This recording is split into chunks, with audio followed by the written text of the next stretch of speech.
Okay, I'd like to use this 1/72nd scale of the USS Nimitz while I'm talking about the potential war with China. There's a new class of carrier that is replacing the Nimitz. However, the Nimitz will be in service for at least 20 more years. It can do more than 30 knots.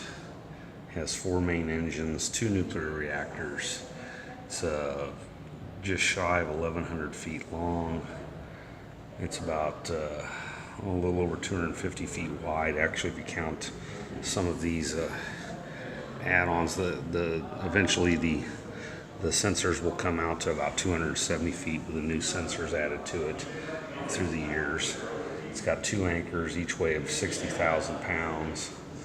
It's got 4 propellers. It's got 4 aircraft elevators, 10 weapons elevators, 4 catapults, 4 arresting cables.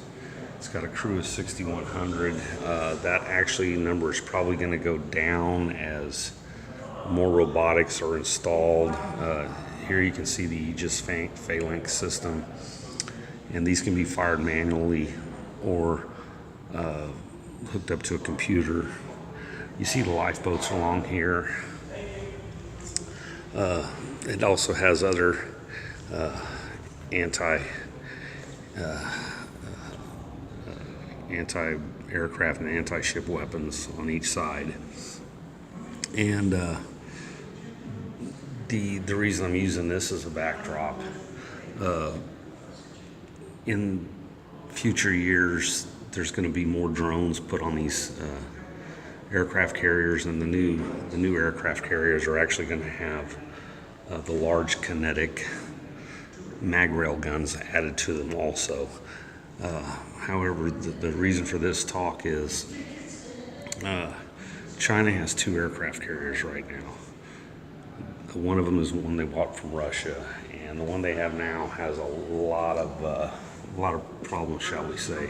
And it actually has the ski ramp jump on the front. It doesn't have the true catapult carrier. So the U.S. carrier fleet eclipses the entire world combined. The ability to project power with an aircraft carrier is monumental compared to any other form. I mean, you need permanent bases. I mean, you can do mid-air refueling. Some of the different aircraft on here are the Greyhounds, which are transport planes.